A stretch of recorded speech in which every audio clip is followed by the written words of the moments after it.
자, 우리 함께 인사하도록 하겠습니다. 당신은 하나님의 작품입니다. 당신은 하나님의 작품입니다. 한 번 더 인사하겠습니다. 한 번 더 인사하겠습니다. 삶으로 예배합시다. 삶으로 예배합시다. 아멘. 아멘. 야, 우리 지난주 말씀으로 우리 하나님 편에 서는 용기라는 제목으로 말씀을 나눴습니다. 스데반은 성령과 또 하나님의 지혜가 충만한 사람이었죠. 그런 사람이 하나님 편에 서게 되니까 문제가 발생했습니다. 거짓 증인들을 세워서 공회로 끌려갔었죠. 근데 하나님께서는 그런 스데반을 그냥 두지 아니하시고 유기하지 아니하시고 하나님이 함께 하셔서 스데반의 얼굴에 하나님의 영광이, 천사의 얼굴이 나타나는 것을 누가는 기록했고 우리는 또 깨달았습니다. 그래서 공회는 스데반에게 오늘 말씀대로 끌고 가서 야, 이게 사실이야? 라고 묻고 있는 거예요. 네가 정말로 성경과 율법을 모독했어? 성전, 예수가 성전을 허물라 내가 3일 만에 다시 짓겠다 하고 모세의 율법을 정말 폐한 거야? 라고 얘기했더니, 여러분에게 만약에 물었다면 어떻게 하실 것 같아요? 아니오라, 전 안 그랬어라, 안 그랬어라, 얘기하겠는데, 스데반은 자기 변명을 하지 않고, 역으로 이스라엘의 역사를 들어서 하나님께서 어떻게 하셨는지, 어떻게 지키시고 보호하셨는지를 오늘 7장, 사도행전 7장에 쭉 나열하고 있습니다. 그 중에, 저희가 오늘 1절부터 8절까지 말씀을 들어서, 우리 아브라함은 어떤 믿음이 있었길래, 어떻게 예배했길래, 예배 삶을 살았길래 그가 믿음의 조상이 되었는지, 그의 후손들이 바다의 모래알보다 많아졌는지를 함께 나누도록 하겠습니다. 자, 첫 번째입니다. 예배는 하나님의 약속을 믿고 살아가는 것입니다. 원래 아브라함이 어디 출신이냐면 이스라엘의 지도가 이렇게 있죠. 여러분, 지중해입니다. 이쪽은 바다예요. 그래서 이스라엘 지도가 이렇게 있으면 메소포타미아의 우르라는 곳에 아브라함의 아버지 데라가 같이 살고 있었어요. 그래서 이 데라가 모세와 나홀과 이 가족들을 데리고 하란으로 올라갑니다. 그때 하란에서 하나님이 아브라함을 찾으셔서 가라고 해요. 자, 가라고 하는데 지명을 얘기하지 않고 가라고 합니다. 자, 여러분 어떨 것 같아요? 여러분은 지금 이곳에서 살고 있는데 어느 날 갑자기 여러분 앞에 하나님께서 나타나셔가지고, 아니면 천사에 나타나서 가라! 갈 수 있겠어요, 여러분? 어디로 가라는 거예요? 그런데 아브라함은 떠났다는 거예요. 어디로 가라고 말씀하시지 않았는데 떠났다라는 거예요. 그래서 믿음의 조상이 된 것이 아닐까, 또 이런 생각도 해봅니다. 자, 아브라함은 처음부터 가나안 땅에 살던 사람이 아니었죠. 자, 메소포타미아의 갈대아 우르에 살던 사람이었습니다. 그곳에는 당시에 여러 신들을 섬기는 문화권이었어요. 자, 여호수아 24장에서 보면 아브라함의 조상들도 본래 다른 신들을 섬겼다라고 여호수아서에서 이야기합니다. 그러나 하나님께서 부르신 이유는 단순히 우상 숭배의 땅에서 우상이 없는 땅으로 옮기겠다라는 말씀이 아니세요. 여러분도 알다시피 가나안에는 얼마나 많은 우상들이 존재하고 있었습니까? 그죠? 그렇기 때문에 우상이 많았던 땅에서 하나님을 예배하게 해서 우상이 없는 땅으로 옮기신 하나님이 아니시라는 거예요. 그럼 여기서 우리의 문제를 좀 알 수 있겠죠. 하나님은 여러분의 많은 문제, 우리가 갖고 있는 많은 문제가 있어요. 그게 뭘까요? 그게 이 세상 가운데 살아가면서요, 사실은 힘을 갖고 싶고 권력을 갖고 싶고 그래서 누군가를 통제하고 싶고 이런 것들이, 많은 것들이 우리가 그 속에서 문화권에서 살아가고 있다는 거예요. 그런데 이런 제 자신을 보니까 이번 한 주 나 저는 너무 힘들었거든요. 제 속에 죄된 본성을 누르면서 세상 가운데 나아가서 살아가는 것이 너무 힘이 드는 시간이었습니다. 왜냐하면 불뚝불뚝 제 자신을 드러내고 싶은 거예요. 사람들을 무시하고 싶은 거예요. 그냥 무시하고 내 일만 하면 나는 편할 것 같은데 사실은 무시하면 편해요. 그런데 무시가 안 되는 거죠. 무시하고 싶을 때마다 하나님의 말씀이 올라오는 거예요.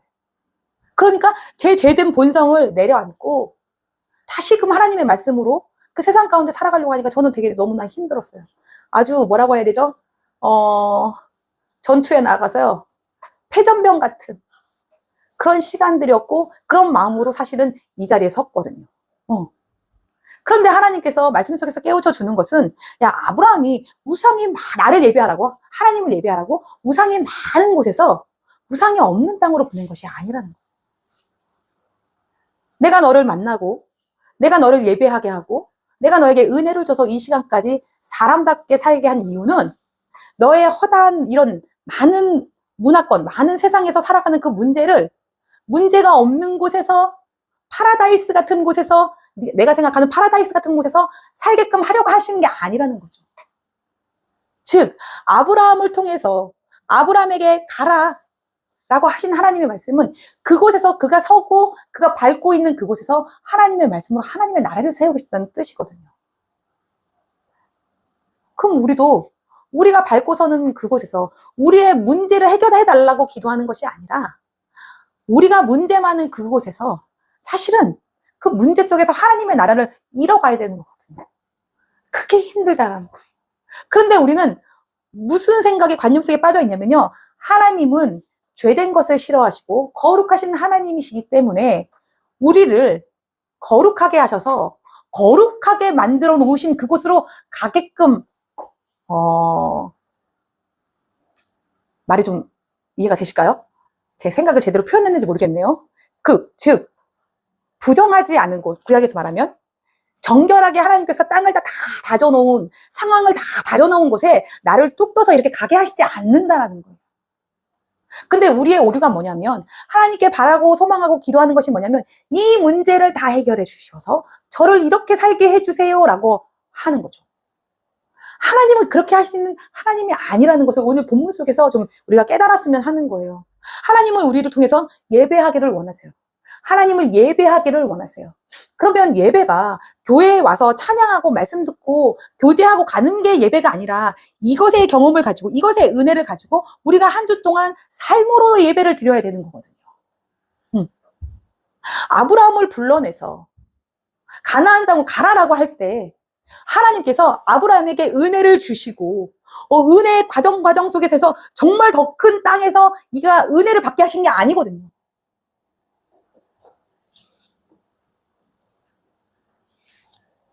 하나님이 아브라함을 부르신 이유는 하나님을 예배하는 백성을 시작하려고 하신 거예요. 그러면 허다하게 많은 문제 가운데 우리를 부르신 이유가 있잖아요, 하나님. 허다하게 수백한 많은 문제 가운데 여러분과 저를 부르신 이유는 하나님의 백성으로 여러분의 가정에서, 여러분의 직장에서, 여러분의 새로운 공동체 안에서 하나님을 예배하는 공동체를 형성해 나아가라는 것입니다. 그런 자에게 하나님은 복을 주시겠다라는 거예요. 그런데 우리는 마치 지금 제가 설교 본문과 다르게 지금 가고 있어요. 설교 본문을 왕창 새벽부터 다 썼는데 본문을 다르게 갖게 하신 이유가 하나님께 있을 거라 생각하고, 그런데 우리는 뭐를 하냐면요. 다 짜여진 판에 가고 싶은 거예요, 여러분. 다 짜여진 판에서 우리는 좀 편하게 신앙을 하고 싶은 거예요. 근데 하나님은 원하시는 것이 다 짜여진 판에서 여러분들이 놀라고 하시는 게 아닙니다. 아브라함처럼 갈 곳을 알지 못했지만 그가 두려움과 떨림을 가지고 한 발 한 발 나아갈 때 그곳이 설령 가나안이 아니라 이집트 애굽에서라도 하나님은 그곳에 함께 하셔서 하나님을 예배하는 공동체를 형성해 나아가시기를 원하시는 것입니다. 그렇기 때문에 우리는 우리가 밟고 선 모든 곳이 하나님의 예배의 자리가 돼야 된다는 것이 짜여진 판에 저를 놓아주세요 이것이 아니라 여러분이 완성되지 않았지만 그곳에 가서 예배 공동체, 하나님을 예배하는 공동체를 형성하라는 거예요. 자, 아브라함을 하란에서 부르실 때 아브라함에게 율법이 있었을까요, 여러분? 아브라함에게 성전이 있었을까요? 그때 당시 아브라함에게 제사장이 있었을까요? 아니에요, 여러분. 아무것도 없었을 때 아브라함을 불렀다는 거죠. 근데 그럼 그가 전 좀 됐어요. 전 아직 준비가 아직 안 됐거든요. 이러지 않고 그냥 갔다라는 거예요. 그가 가면서 애굽에 내려가서 자기 이쁜 아내라고 하면 자기가 죽을까 봐. 누이 동생이 맞거든. 누이라고 한 거예요. 누이라고 했을 때 바로 왕이 이 아내를 취하려고 데려갑니다. 그런데도 아브라함은 자기 아내를 지키지 못하고 내 아내를 내 아내라고 말하지 못하고 가만히 있었어요. 그때 하나님께서 직접 개입을 하십니다. 바로 왕을 꾸짖으시고 다시 사례를 보내는 거죠. 왜? 아브라함과 사례를 통해서 이삭이 태어나야 되거든요. 그런데 사례를 뺏겨서 바로 왕에 가버리면 하나님의 계획이 어떻게 돼요? 예배하는 공동체를 형성해야 되는데, 그렇죠, 무력화되잖아요. 그럴 때 하나님은 직접 개입을 하십니다. 그런 상황에 하나님께서는 직접 개입을 하셔서 바로 왕을 꾸짖고 다시 이 아브라함에게 많은 소유를 줘서 내보내는 거죠. 자, 그가 갈 바를 알지 못해서 애국으로 내려갔을 때도 하나님은 지키셨다는 거예요. 그러니 여러분, 무엇이 두려우세요? 하나님의 자녀로 살아가면서 무엇이 어려우세요? 저는 두려운 거는 없어요. 근데 어려워요. 한 주를 세상 가운데 여러분과 같이 살아가다 보니까 내 심정이 너무 많이 상해요. 내 심령이 너무 많이 상한다. 무시하고 싶어요. 제가 가진 지식으로, 제가 가진 리더십으로 다 때려 엎고 싶어요. 그런데 그걸 못하겠으니까 힘든 거예요. 그걸 못하겠으니까 몸살이 나는 거라고. 그걸 못하겠으니까 주저앉고 싶은 거예요. 그걸 못하겠으니까 하나님이 원망이 되더라고요. 하나님, 나 여기서 지금 뭐 하는 거지? 그냥 싹 다 무시하고 그냥 내 스타일로 일해버리면 될 것 같은데, 내가 가진 지식으로, 내가 가진 지혜로, 내가 가진 리더십으로 내 통제하에 두면서 하면 될 것 같은데, 상대방을 존중하면서 하려니까 성도님 말씀대로 내가 달아 없어져 가는 거더라고요. 그런데 그런 상황 가운데서도 하나님이 나타나셨어요. 아브라함에게 나타나셔서 말씀하신 것처럼, 아브라함에게 나타나셔서 떠나라고 하신 것처럼, 아브라함에게 나타나셔서 약속하신 것처럼 저에게도 약속하시더라고요. 너의 그런 숱한 시간들이 그냥 헛된 시간들이 아니라는 거죠. 너희가 가지고 있는 그 기술, 성경을 풀어내는 그 기술, 그것이 무엇이 간대? 그것이 무엇이 간대? 그것을 뭐 얼마나 제가 많은 것을 여러분들에게 유익하게 풀 수 있어서, 차라리 네가 살아온 24시간의 일주일의 시간들을 성도들과 나누는 것이 훨씬 더 성도들에게 복된 것이 아닌가. 제가 신학적인 논점에서 넘어가지 않는 거라면 하나님께서는 그것을 더 기뻐하시는 것이 아닐까, 이런 생각들을 해보면서 오늘 아브라함이 갈 바를 알지 못해서 떠났던 그 두려움과 떨림의 마음으로 이 자리에 섰던 것 같아요. 창세기 12장 1절에서 3절 한번 볼까요, 우리? 여호와께서 아브라함에게 이르시되 너는 너의 고향과 친척과 아버지의 집을 떠나 내가 내게 보여줄 땅으로 가라. 내가 너로 큰 민족을 이루고 내게 복을 주어 내 이름을 창대하게 하리니 너는 복이 될지라. 너를 축복하는 자에게는 내가 복을 내리고 너를 저주하는 자에게는 내가 저주하리니 땅의 모든 족속이 너로 말미암아 복을 얻을 것이라 하신지라. 아멘. 하나님이 약속을 주셨어요. 너로 큰 민족을 만들고 너의 이름을 창대하게 하겠다. 너는 축복의 근원이 될 것이며 너를 축복하는 자에게는 복을 주고 너를 저주하는 자에게는 저주를 내리겠다. 모든 민족이 너를 통해 복을 받을 것이다. 이루어졌어요? 안 이루어졌어요, 여러분? 이루어졌어요. 아브라함을 통해서 모든 민족이 하나님을 알게 됐어요. 단지 그 속에서 하나님을 예배할 것이냐 안 할 것이냐를 선택하는 것이지, 하나님은 그런데 예배하는 자는 창세전부터 하나님께서 창조하실 것이고 작품으로 만드실 것이라는 것을 선택하셨대요. 선택하셨겠대요.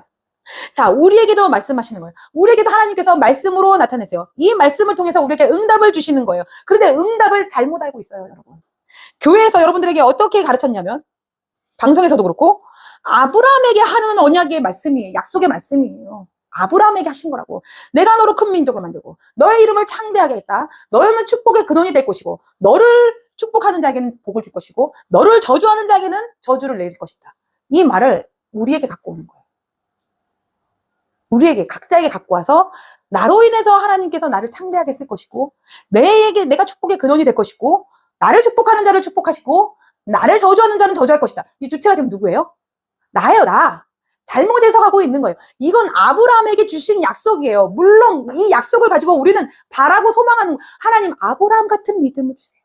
믿음의 조상 아브라함 같은 믿음으로 두렵고 떨리지만 하나님 떠나라고 하셔서 떠난 것, 아무것도 갖고 있지 않은 그가 떠나라고 했을 때 떠날 수 있었던 것, 그것은 무엇이었을까를 상고하면서 하나님, 우리가 하나님의 말씀대로 축복의 통로로 살아가려면 우리를 통해서 하나님의 영광이 나타나려면 어떻게 해야 됩니까? 여러분 생각해보세요. 당시의 문화가 어떤 문화였어요? 아브라함이 살던 문화가 어떤 문화였냐고.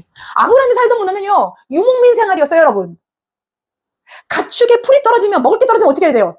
이동해야 돼요. 이동하면서 살아야 돼요. 여러분들의 지금 삶은 어떤 삶이세요? 정착의 삶이에요. 여러분, 세계 인류가 밀이라는 것을 찾게 되고 밀이 수확이 될 때부터 인류는 정착 생활을 하기 시작했습니다. 정착 생활을 하기 시작하면서 거래라는 것이 생겼고, 그러면서 시장이라는 논리가 생겼고, 그러면서 부와 권력이 생기게 된 거예요. 떠날 수 없는 거죠. 누군가는 종살이를 하게 되었고, 그 권력으로 누군가는 자신의 권력을 행사하는 사람들이 돼. 누군가는 그 부와 권력을 세습하게 되었고, 누군가는 종살이를 자녀에게 세습할 수밖에 없는 세상이 되었다. 그런 세상에 하나님께서 말씀으로 오셔서, 아니 50년마다 희년을 선포하셔서 인간의 존엄성을 다시 회복하시는 그 하나님, 얼마나 멋진 하나님이세요, 여러분. 얼마나 위대하신 하나님이세요. 그런데 그 개혁이 제대로 이루어졌다? 이루어지지 않았다? 이루어지지 않았다. 그것을 예수께서 오셔서 말씀하시는 거예요. 누가복음 4장 16절에서 희년 선포를 통해서 하나님의 나라는 이런 것이다.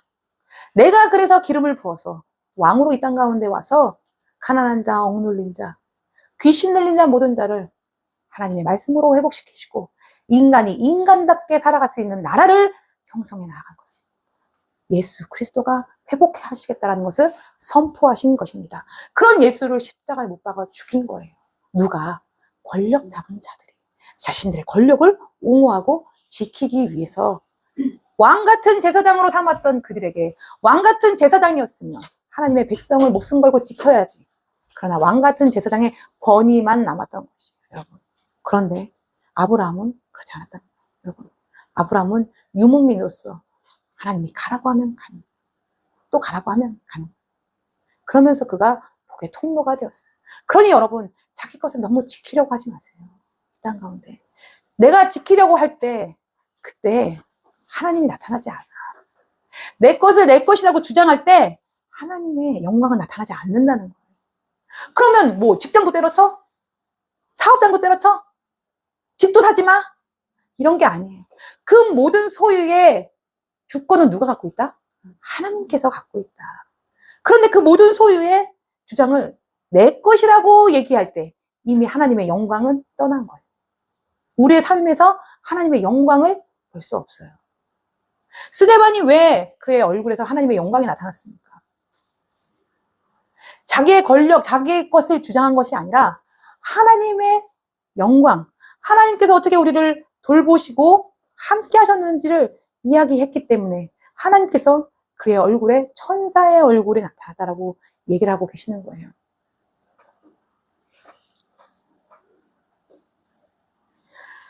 많은 사람들이 내가 계획을 세우고 내 계획 안에 축복해 주세요, 응답해 주세요 라고 말합니다. 여러분의 원하는 것이 계획이 직장이고 또 결혼이고, 청년들에게 결혼이고, 또 자신의 일에서 성공을 계획하면서 이 계획 속에 하나님, 내가 계획을 세웠으니 하나님이 복을 내려주세요, 축복해 주세요, 하나님 응답해 주세요, 하나님이 약속하셨잖아요, 복의 통로가 될 거라고, 너를 위해서 큰 민족을 만들고 네 이름을 창대케 하리라 할 것이라고, 너를 복의 근원이라고 할 것이라고, 너를 축복한 사람에게는 축복하고 너를 저주하는 사람에게는 저주할 것이라고 이 창세기 12장 1절부터 3절까지 말씀하셨으니 하나님, 제가 세운 제 계획 가운데 하나님이 응답하셔서 하나님, 많은 이들로 하나님의 살아계심을 나타나게 해주세요라는 기도는 하나님을 가장한 자신의 욕망을 앞세운 기도라는 거예요. 그런데 제가 신앙생활할 때 이렇게 배웠고 이렇게 했다라는 것입니다. 이것은 하나님과의 약속이 아니에요. 하나님께서 아브라함에게 하셨던 약속이 아니에요. 이런 기도는 내 자신과 내가 하는 기도예요. 그렇기 때문에 내가 하는 기도가 내 욕망으로 이루어진 것이 아닌지 우리는 우리의 기도를 살펴봐야 된다는 것입니다. 하나님의 약속은 하나님께서 자신의 구원 계획을 반드시 이루시겠다는 약속이에요. 아브라함을 통해서, 믿음의 선조인 아브라함을 통해서 그가 가는 곳곳마다 하나님의 나라, 언약의 공동체를 세워가겠다라는 그 약속이에요. 그래서 너를 통해서 너를 축복한 자를 축복하고 너를 저주하는 자를 저주하겠다라는 게, 네가 바라고 소망하는 것들을 내가 다 들어줄게, 이게 아니라 너를 통해서 하나님의 백성을 이뤄가고 너를 통해서 구원받는 자들을 확장시키겠다는, 하나님의 나라를 이루겠다는 하나님의 약속이라는 거예요. 이게 하나님의 약속이에요. 그리스도를 통해서 죄를 용서하시겠다는 것이 하나님의 약속입니다. 우리를 결코 버리지 않으시겠다라는 것이 하나님의 약속이에요. 그리스도 안에서 우리를 자녀 삼으시겠다라는 것이 하나님의 약속이에요. 그리고 성령으로 우리와 함께 하셔서 예수 그리스도를 닮아가는 성품으로 하나님의 영광이 나타나겠다는 것이 하나님의 약속이라는 거예요, 여러분. 그런데 우리는 창세기 12장 1절에서 3절을 나의 상황에 빗대서 내 사업이 잘 되고 내 자녀가 잘 되고 내 일이 잘 풀리고 내가 건강하면 마치 하나님의 계획이 이 말씀처럼 이렇게 나를 통해서 이루어지는구나라고 착각하고 있는 거예요, 여러분. 하나님의 구원의 계획은 반드시 이루어집니다. 성경을 통해서 보니 그렇잖아요. 그러면 어떻게 이루어지냐? 그리스도를 통해서 죄를 용서하시겠다라는 하나님의 구원의 약속이 이루어졌습니까? 안 이루어졌습니까, 여러분? 이루어졌죠. 우리를 결코 고아처럼 유기하지 않겠다라는 약속이 이루어졌습니까? 안 이루어졌습니까? 이루어졌죠. 그리스도 안에서 우리를 하나님의 자녀로 삼으시겠다는 신분을 변화시키겠다는 것을 이루어졌습니까? 안 이루어졌습니까? 이루어졌죠. 그리고 성령께서 함께 하시겠다는 약속 이루어졌습니까? 안 이루어졌습니까? 이루어졌죠. 그리고 그리스도를 닮아가게 하겠다는 것을 이루어졌습니까? 안 이루어졌습니까? 이루어졌어요. 그리고 우리를 통해서 하나님의 나라를 이뤄가시겠다라는 약속을 하나님이 이루셨습니까? 안 이루셨습니까? 이루셨어요. 다 이루셨어요. 하나님의 약속은 하나님의 구원 계획을 반드시 이루겠다라는 거예요. 그래서 하나님의 나라를 형성해 나가겠다는 거예요. 하나님의 약속은 다 이루어졌어요. 다 이루어졌어요. 그러니 성경을 볼 때 그거를 협소하게 줄여서 나를 빗대서 보지 말라는 거예요. 그 왜 나를 빗대서 보면 어떠한 오류에 빠지냐면 내 기도를 들어주지 않으면 하나님께서 나를 사랑하시지 않는 걸까? 과연 내 기도를 들어주는 걸까? 나 하나님의 자녀가 된 걸까? 나 이렇게밖에 못하는데 과연 내가 하나님께 이쁨 받는 걸까? 나는 자기 오류에 빠진다는 거예요, 여러분. 하나님께서 아브라함을 선택하셨을 때 아브라함이 믿음이 좋아서 선택했습니까? 아니면 그가 우상을 섬기지 않았기 때문에 선택했습니까?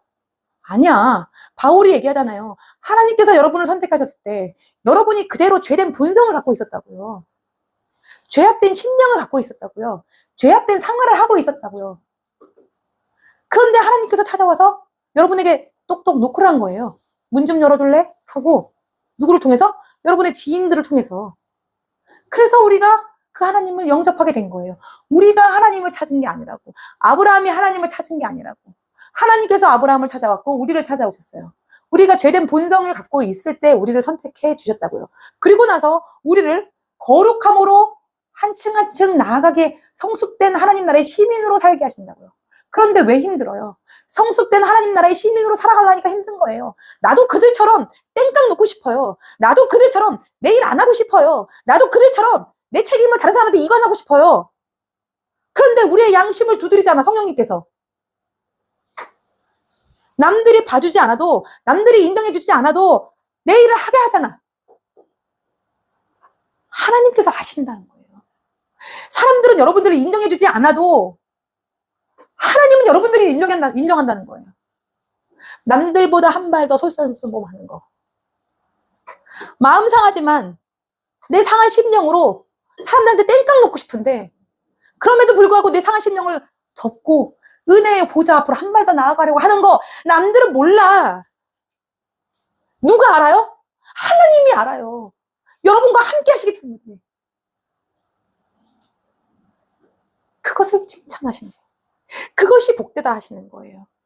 그 상한 심령을 가지고 그럼에도 불구하고 눈에 보이지 않는 하나님인데 우리와 함께 하시는구나. 나를 만들어 가시는구나. 나를 통해서 하나님 나라를 이뤄 가시는구나. 이런 자들에게 하나님께서 면류관을 주신다는 거예요. 영생의 면류관을. 이런 자들에게. 요한계시록 21장입니다. 한번 봅시다. 계시록 21장. 네, 마지막 계시록입니다.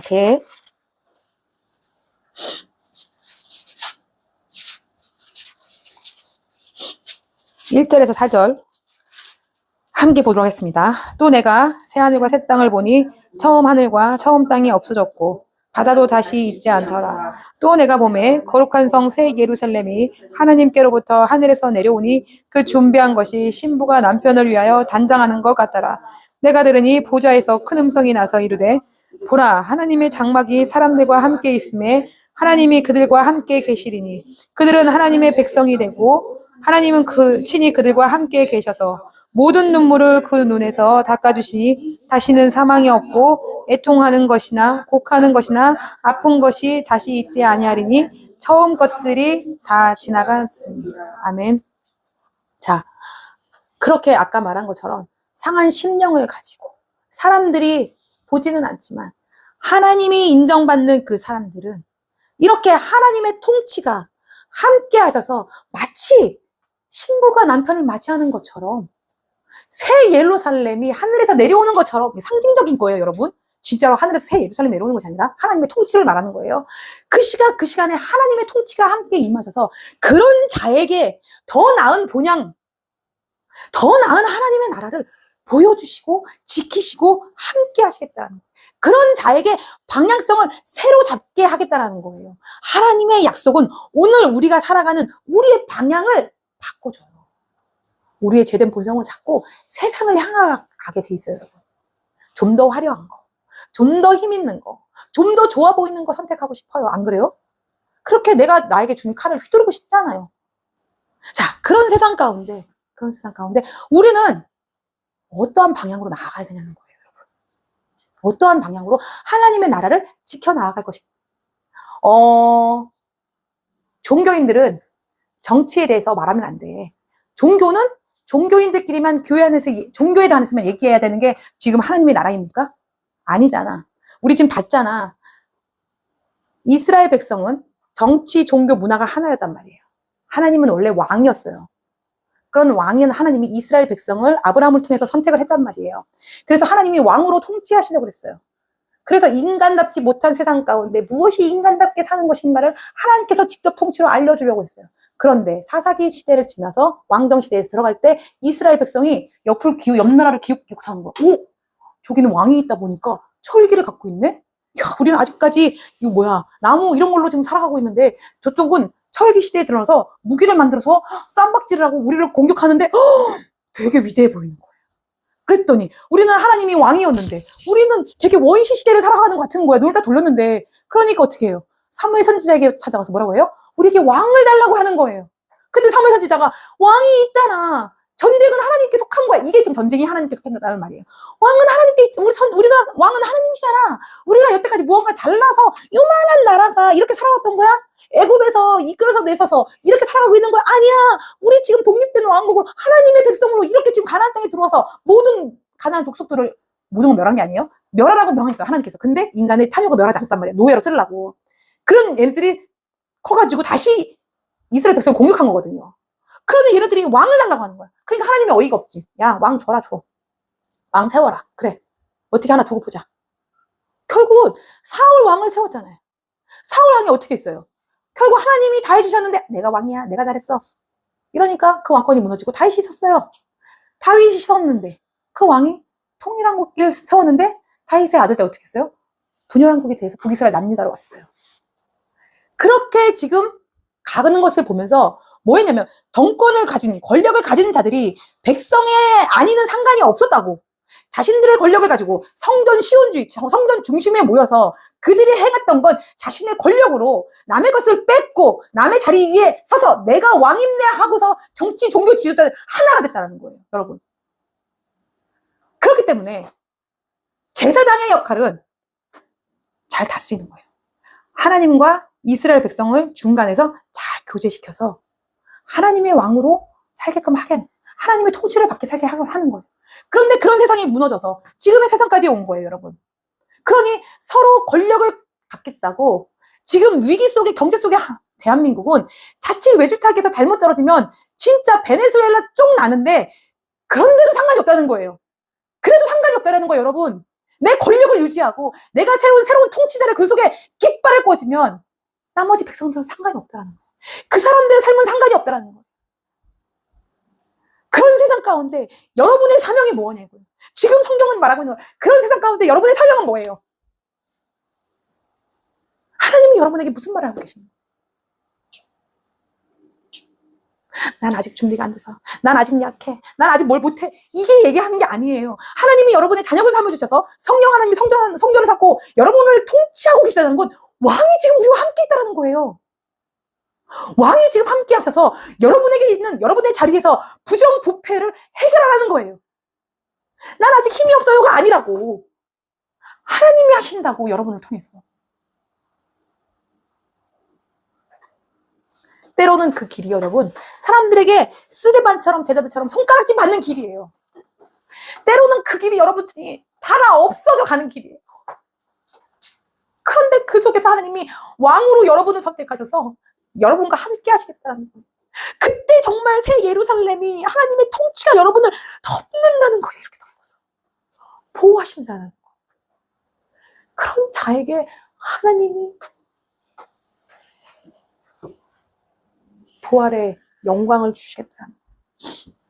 그런 여러분의 방향성을 매일같이 새롭게 잡으시기 바랍니다. 하나님의 약속이 무엇인가? 여러분에게 주어진 하나님의 약속이 무엇인가를 찾기 바랍니다. 그것이 여러분이 사는 길이고, 그것이 여러분의 가족을 지키는 길이고, 여러분의 공동체를 지키는 길이고, 앞으로 우리 다음 세대들을 지키는 길이에요. 내 방향성을 하나님의 약속에 맞춰서 새롭게 가는 거. 내가 죽어서 나만 잘 되는 것이 아닙니다. 하나님의 나라의 가치로 오늘 살아가시기 바랍니다. 여러분의 인생의 목적이 삼전 릭스, 부동산 투자가 아니라 하나님의 나라로 목적을 잡으시기 바랍니다. 소유보다, 여러분이 가진 소유보다 하나님을 더 신뢰하시기 바랍니다. 그렇다고 내가 소유가 필요가 없다라고 얘기하는 게 아니에요, 여러분. 성공보다 하나님의 뜻을 먼저 물으시라는 거예요.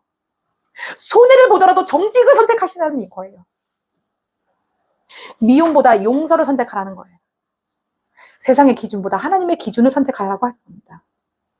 이것이 바로 바울이 에베소서에 얘기하는 위의 것을 사모하라라는 얘기예요. 그런데 사람들이 잘못 생각해서, 제가 지난번에 말씀드렸잖아. 하늘에 있던 우리들이 내려와서 다시 하늘로 올라가야 돼. 그러니까 우리가 하늘에 있는 천국이라는 것을 사모하고 영생이라는 걸 사모해야 돼.